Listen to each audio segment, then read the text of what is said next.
Back in September 2020, we sold our house in the UK, then moved to Normandy in France, where we bought an ancient French farmhouse with various outbuildings, including an old barn, a small cottage with 2 woodlands, and 3.5 acres of pastured land in a beautiful national park area. Follow us on our journey as Budo and I renovate the farmhouse, manage our land, and take on many projects for you to enjoy. Let the fun begin. So hi folks, just before we get into this video, I thought I'd tease you with a bit of the letters that Tracy's unravelled in the barn. She started to sweep them off and look at them, trying to get some better pictures for you guys to look at. We will be coming up with another video, you know, giving a video as well as pictures, talking more about it as we're digging into the information. We're starting to find out about these old barns around this area in Normandy. They've been here a very long time. Parts were salvaged from castles back in the 1400s, as well as built before that. The lettering is very old. We believe it's probably medieval at least. We found out some information about these barns as well. They used to build them in timber frame first, and then they'd infill them with a clay and straw mix, very similar to what we did in England, the Watland door, but it was all the same at the time. And they would use that for a long period, and then eventually that would get washed away, and then they would end up infilling it around about the 1700s onwards with stone, but sometimes they left the wooden structures up and just filled in this, and they've done this on this particular barn we have. There is some more lettering, and we will you know, show you that in a future video with video as well as pictures. Anyway, so we'll give you that little bit of a tantalizer. Just have a look through these photos, pause them, see if any of you guys can decipher anything. You might have an expert out there who knows about this stuff. Throw your ideas over and tell us what you think. Obviously, it's going to be a bit specialist, I understand, and you really have to know what you're looking at and a bit of research, but we will do that as well. And it'll be fantastic if we can collaborate all our thoughts together and, you know, come to some sort of decision what this is. Anyway, enjoy the rest of the video. On the rest of the video, basically leading on from last week, clearing the land, and we was waiting for some machinery. In that video we said we got it coming Tuesday. There was a little hiccup.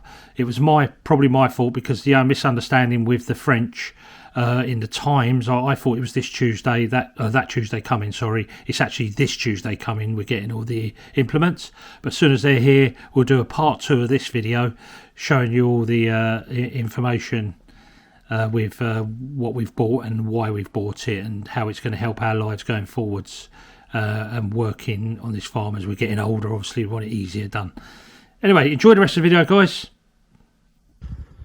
Hi folks, so you join us here on day 2 out in the back of the farmhouse. I'm just panning around to show you what we've been up to. So that was the apple tree, you saw it last week. I've taken it down, processed it. It's all logs. This is a big pile of the rubbish, you know, that's coming up off the ground, all the brambles and that, which we're going to compost down. You can see all the other piles over the back there, the big one there, over there, and there for the bush, if you like, that we're cutting out. The rest of it's been logged. I mean, Tracy's been taking it over in the barrow. We've got some more there that's going to go as well, but we're going to tell you what we're going to be doing with that in a minute with Tracy. Well, before we just talk to Tracy, I just want to show you what I've been doing here. So this is that goat willow. This is really, really good for bees, and we want to keep that tree, or if you want to call it bush tree, whatever, it's a tree, yeah. But you don't, I didn't want to, I've just lightly cut it. I don't want to go into it too deep, because I'll just, you know, it's like you want to keep a tree and you start taking out too much, and before you know it, you end up cutting the whole tree down. There's going to be a little just here, actually, we're behind Tracy. You've got the oak, the hazel, a couple of oaks over here. So yeah, sorry about that, my hand in the way. We're going to keep them, it's like a little glade, they call it. So we're going to just have a little chat with Tracy now. So hello. Hello, Trace. What have we been up to? Where Chessie's run off to. We've done a lot of clearing, haven't we, since the last video. Day 2 now, isn't it, of clearing all the we've been trees. pushing on this morning, done quite well. Yeah. Just working here now, taking this tree down and cutting that out. But like I showed you just there, we've got a ton of bush to chip up. Yeah. And the Budo's dropped, the pennies dropped. No, on a serious note, this was actually part of our list in our budget of things. Yeah, sorry about the wind, I could hear the wind in there. Of things that we needed to buy, and we have invested in a wood chipper for the tractor. Yeah, but it's a boyer. I think they call it a boyer. Basically it goes on the back of the tractor. It's a heavy duty one, does up to about 4 inches in diameter, which we will never do because we will keep them. Anything like that will be logged up for fire or wood burners and the Argo cooker when it's all installed.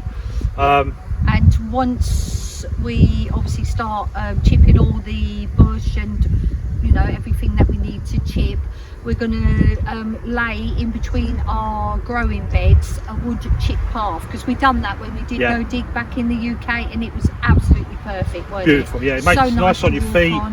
It's a natural process because it rots down over time back into the earth, and it feeds the plants as well. So it's a combination of a symbiosis of nature, combination of us reusing everything as well as it doing its job at another job for itself, but so we won't be having any fires. But I got a little bit carried away when I went to the tractor place to buy some stuff, and I ended up buying a few items.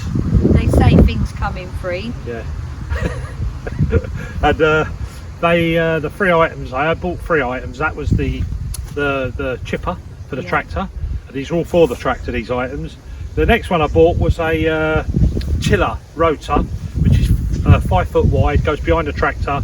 It looks like my oh, you can't actually see it, it's behind that Sammy now. It looks like my flail mower. I can never say that.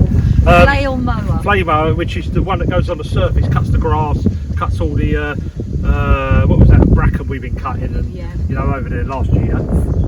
It looks like that, but this one digs in the ground, rotates the ground for you. And the reason I want that is that I want it to set the beds up, because we're going to having lavender beds here at the front.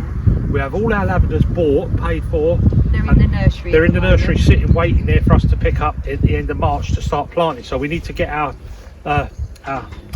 fingers out, if you like, and get that job done. Or just get extra pairs of hands, because and it was either me trundling along with a digger slowly and trying to do it that way, or if I could do it with this this rototiller, at least I could turn the earth, make it till it up nicely, and then I could put like a little, I'm going to make up a little function at the back of it, maybe out of some steel, and just so it can bed it up as I run away with the tractor, to give us the beds to put the lavender in, to put the covers on. And then while I was there, as you do, I think the lads will know what I mean. I couldn't get out the door, and I just saw this big tractor box you put on the back of the tractor, nice big wide one, and you can do a few functions with this box. And this was actually quite cheap, wasn't it? But you can actually carry the logs in it, so it's a box that goes on the tractor. The tractor can lift it. Also, it can tip it. It tips. It's a tipper. So if I'm pushing it into gravel, I can fill it up with gravel, take it across the land, do the road or whatever, because I will be doing the road and I will need to rent something anyway. So I thought I'd get this, and it'll be cheaper than renting. Not only that, it's got a blade on it, a big blade, so you can blade the ground. That means where you push it down onto the ground, pull it, and it will flatten the ground out if you're making pathways or going through woodlands and things like that. It's a multi-function tool. So we bought that as well. So we've invested in 3 items, but they were in the budget, weren't they? Yeah, we've got things that we need to buy, obviously, and they're going to be long term, aren't they? Because we have a lot of work to do outside. We'll show you these at the end in this video. Yeah. We haven't got them yet. We're picking them up on Tuesday, but it's going to be part of this video as we're running forwards. Yeah. Because on this week's renovation, we're outside while the sun is out, aren't we? While we have dry weather, it's a lovely day today. So, and it's a job that needs doing. So well, this job we got to crack on. We're trying to get this wood think we've got about 3 to 4 days here. Yeah. Just clearing this up, sorting it out, getting it a little bit levels off as well. We've got some funny old trees that are down in the ditch. We've got to work on without breaking the ditch away and collapsing the ditch. So we've got to look at that. But that's all. But we'll do a bit of speed ramping for you there. Yep. But that's about it, right? I think that's it. But there is one thing. Oh yes. It's very important, and I would like you all to look up there, please. Folks, could you please like, share and subscribe, as it does help our channel immensely, and we are trying to get to 10,000 subscribers, which helps us grow. Thank you. You told your friend you're not okay, and tell me what's wrong and why you never said you felt that way. Guess you're trying to stay strong and fake a smile until I look away. But I've known you too long, it hurts to watch your blue eyes fade to grey as you fade away. As you fade away. As you fade away.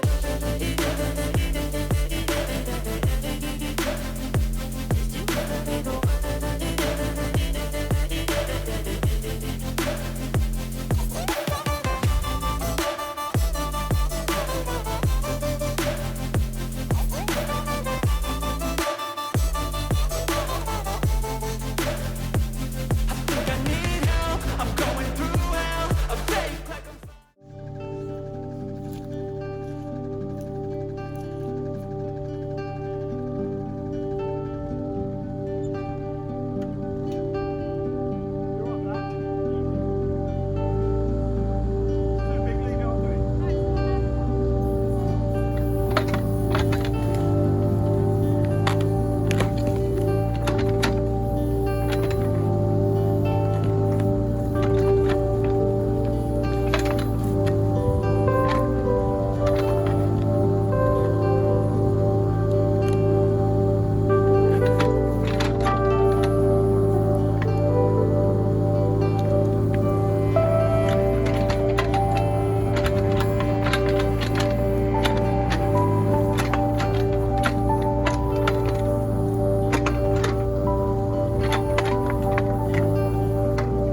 want to explain something. Yep. So, for me, that is sacrilege taking down an oak, but I have to because it's near our foss. But the thing is, you see me cleaning it up because we've got 6 or 7 of these around the land that are dropped, and they make nice oak poles. So, I'm going to do some constructional fencing and stuff. So I'm going to keep that nice and straight, because it is straight. I just keep it on my pole pile. But if that would have been left to grow for 100 years or 50 years, that would have been a beautiful oak in its shape. You know, it was growing like this one, nice and straight, and that one. But we're keeping these two. So that one and that one staying. That one over there staying. We'll have our little tree glade here, because I'm going to turn you around.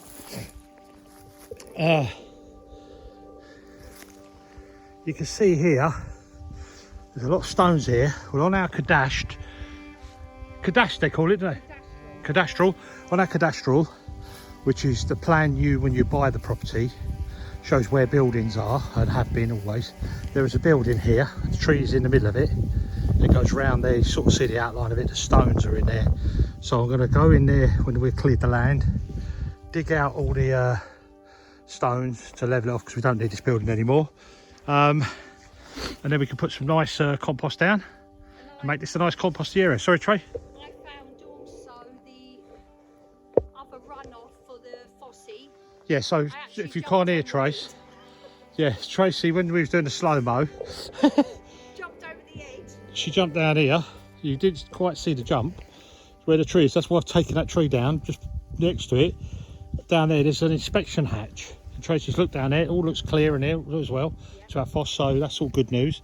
And it actually goes under this deep earth here, and over to just under the, let me show you there, just under the digger arm. You can see the two cups. Well, underneath there's an inspection hatch, and there's a foss, the foss runoff up there as well. But anyway, you can see how busy we are.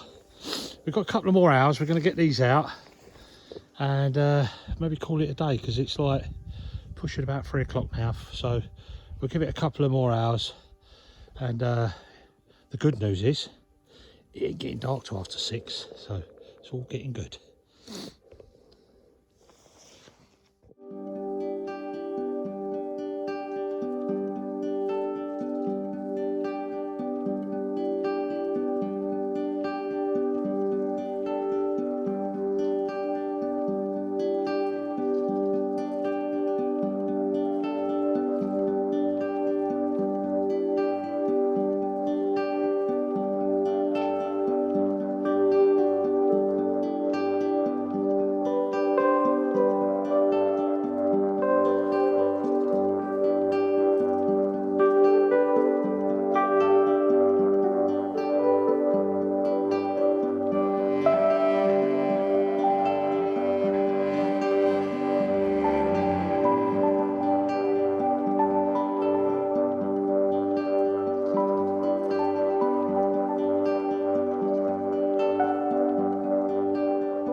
Okay, so digger back where it started this morning. So we're coming to the end of day 2. We just got a bit more of a clear up, a couple of bits to do in the house, and then we're finished. But I just thought I'd pan around, show you what we've done. You can see lots of clearing away, especially over this end more. Sorry about the sun. But we've done a lot of clearing away and pulling out roots. You see me with a digger getting them roots out of them oak trees. No problem with the digger though. I've pushed these trees over. They're broken at the roots now, so I'm going to be chopping them tomorrow. This one here, clear them away. Then the last one will be over there. And then all this lot this side, like I said, it's going to stay. And then Tuesday, all the big machine, well, my stuff on my machine comes, for my tractor, sorry. But so this is the area from where the bash tarp is on the ground. From where the mud line starts is where I want a polytunnel, and I want it all the way through here, all the way to there, same sort of width. Path one side, path that side, and a path this side, and then we're going to have some sort of fencing about 3 foot off that path this way, going back to the house. But I thought I'd have a little look at these. I pulled the bash back because we was killing the grass off, and look, daffers are pushing through. I remember them last year. They were really pretty. So I've exposed them to the sun. Hopefully they'll get a bit of green in them and thank me and grow back. And then we'll have them out, them bulbs, and get them ready for next year. And anyway, let me give you a returning view now. Go on, Trey. So, Got me pink shoes on. good. I'm coming over now. Have a nice cup of tea. Look at that. All that area cleared. See the back of the house properly now. Oh, I'm zoomed in, didn't I? Sorry, guys. Anyway, sorry about the wind. Just taking it all in at the moment because we were just so busy. Tracy worked very hard, as she always does. And she carried all the tins over, barreled out, pulled a lot of the things I pulled out with a digger. I was actually doing the easy work for once, but no, well, not for once, because she always does hard work. Anyway, guys, that's that for this week, and we'll see you on the next one.